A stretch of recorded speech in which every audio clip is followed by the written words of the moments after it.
Hi, Misha here, and I want to revisit the Copy-Paste Fleet from Star Trek Picard. Star Trek Picard. Specifically looking at the Inquiry Class, originally known as the Curiosity Class. Yeah, this was the ship that we saw several of, 100, 200, whatever. But I want to talk about a few variants here. I have two. This is the Zheng He, the original variant, and this is the USS Maui, or Maui. This is one of the others. This is the so-called long nacelle. This is the so-called short nacelle. The two other variants are the USS Tucson and the USS Varian Fry, with the only difference, coloration and a little bit in markings. And hell, since I can't see, it doesn't really matter much to me. So, the Zheng He over here has the yellow Bussard collectors. The Tucson would have the red. And the Maui here has the red Bussard collectors, or at least coloration to the nacelles. And the Varian Fry would be in the yellow, or orange if you prefer. So, even though Eagle Moss does all four, I originally picked this one up because it was the original. The other three, they're not in their standard issue. They're in their bonus editions. And I thought the Maui would be the most interesting to pick up.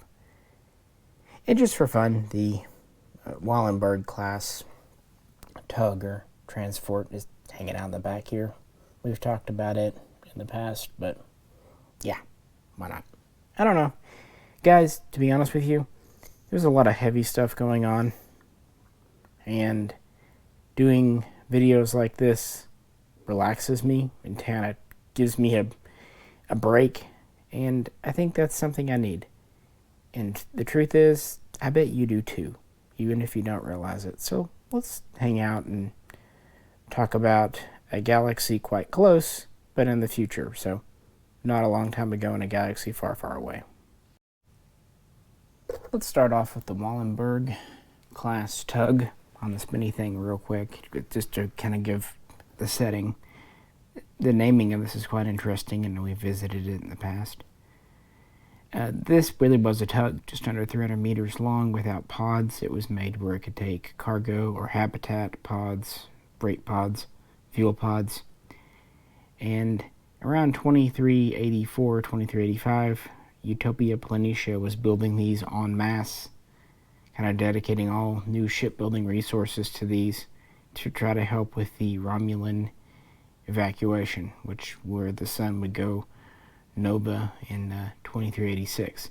So these were taking up all of their resources, and they really were just a cut back, cut down ship.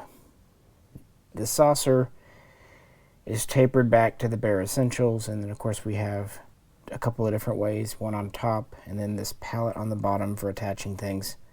They did make some of these. For example, the USS Nightingale did rescue some Romulans, but the vast majority were destroyed when Utopia Planitia was destroyed. And that kind of sets the stage for the Inquiry Class. So here is the Zheng He. This is the one that was commanded by Riker, kind of the fleet commander of the fleet.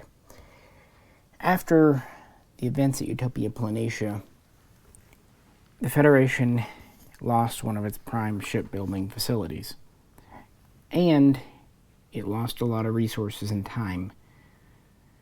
Now, the Federation was doing regular Federation things with larger, more well-versed cruisers, for example, the Odyssey class, but it decided it wanted a rapid response cruiser, a strike cruiser, that could be highly automated, easily mass-produced, and crewed by minimum numbers. So, around 2390, the design for what was first the Curiosity, later renamed the Inquiry Class, was created, and I believe these were mostly built at the San Francisco shipyards, so the older shipyards that had once built the Constitution before Utopia Planitia, which built the Galaxy, came online. And the first vessel, USS Inquiry, launched in 2396, and there was a plan to build up to 300 of these. And yeah, it was basically just to kind of get the Federation Starfleet back on its feet, and it was designed for combat. Think of an expanded Defiant class. So it had a blade of armor, shielding, photons, quantums. The short nacelle variant, which has kind of a V shape to the rear of the nacelles, it's just under 631 meters long, and has roughly 18 to 20 decks, and has a crew of roughly 500, about 100 officers and 400 enlisted. It also has a unique forward-facing shuttle bay, and it has a unique deflector with the kind of a grill pattern. Probably the more controversial part of the design, but you could say it's an armored protected deflector. It does not have saucer separation, and while it has a lot of tactical systems, automated systems, it doesn't have a lot of luxuries and extra facilities for transporting crew. It is fast though, because again, a rapid response strike force. And these were meant to operate in a flotilla, in a fleet. And like I said, there are variants that have yellow/orange Bussard collectors, and others that have red.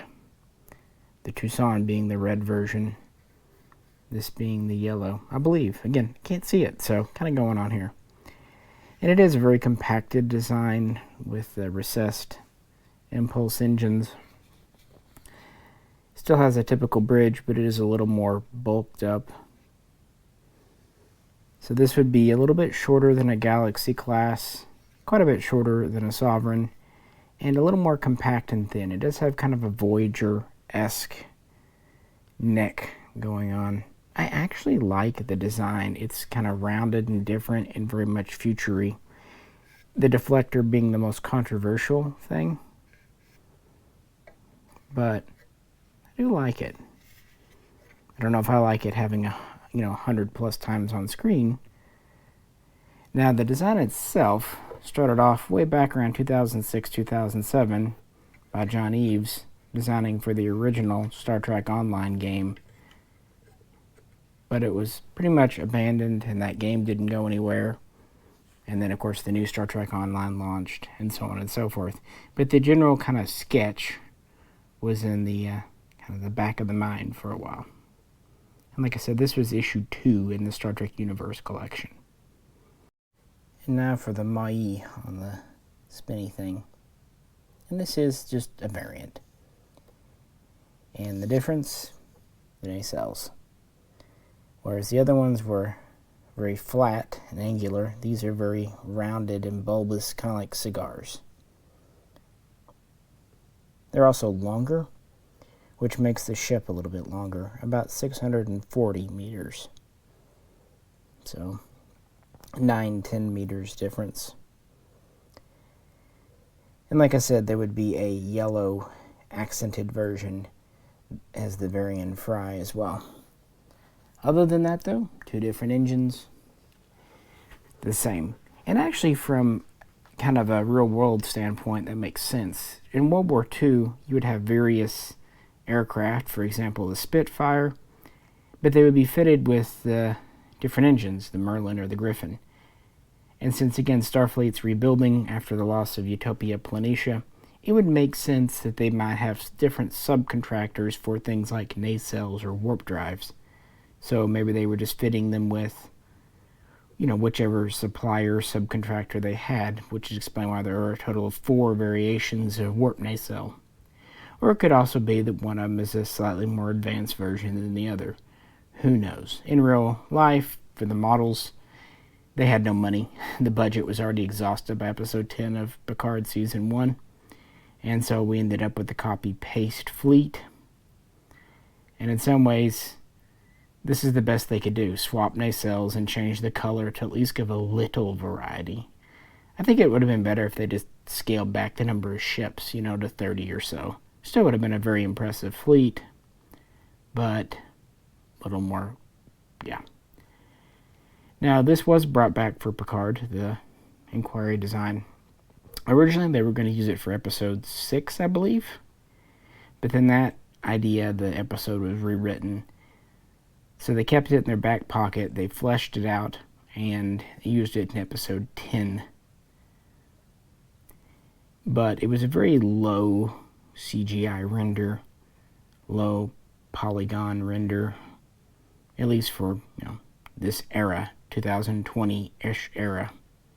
Kind of reminds me of a First Contact type ship from 1996. So when Eaglemoss did these models, they probably actually gave them more detail than they had originally in the show, as funny as that is. And like I said, they're not doing these in the standard edition. The variants are all, well, the Tucson variant is a gift, and the Varian Fry and the Mahi, they're bonus editions or exclusives, so people don't have to buy them. They're not part of a subscription. I actually like the nacelles on this. It does give it a different look, and honestly kind of more powerful because they're longer, fatter. They look more umphy. They also look more classic, like TOS in a way. And the models otherwise are the same. The saucer is metal. It continues to be metal on the back here, and then it turns to plastic for the nacelles. And then part of the bottom is metal, part's plastic. It's probably why they were able to easily do 4 different variants and use the same molds, because all they're changing is this back part. Now finally, in Season 2, Episode 1 and Episode 10 of Picard, we see a few more Inquiry classes, but luckily they're part of a greater fleet.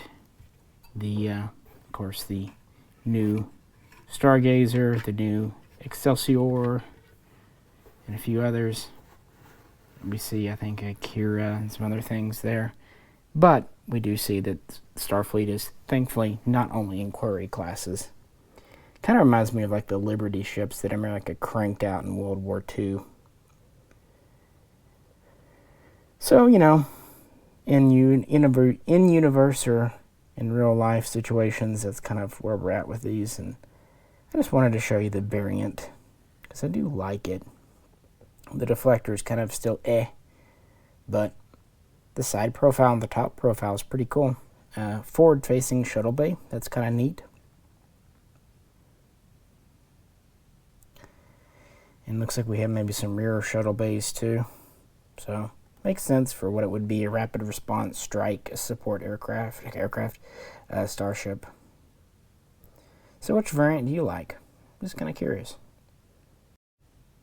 And here they are, side by side one more time. I don't know, guys. Like I said at the beginning, these relax me. And while I can understand the Copy+Paste Fleet was not good, I guess that's one of the pros of being blind. I mean, I didn't have to see it, but I was kind of excited to get my hands on the models, and I'm happy they've done the couple of variants. So yeah, overall, I do like them. I also like our Wallenberg over here. I actually like it a lot more than I thought I would. It's actually kind of cool. Maybe one day I'll do a whole video dedicated to tugs. We have a number of them. We have the tug from DS9, we have the tug from Discovery, and we've got a couple of the smaller space dock tugs from TMP and TNG. But anyway, yeah, taken as just like a handful at a time. I like the Inquiry, just not in a Copy-Paste Fleet. I'm happy that they did throw a couple of them in for the fleet in Season 2 to show that they're still there. But I'm really hoping they'll do some of those ships, like the new Excelsior. I really would like to have it. So there we have it, folks. As always, if you could, please like, share, and subscribe. This is Misha. Catch you very soon next time.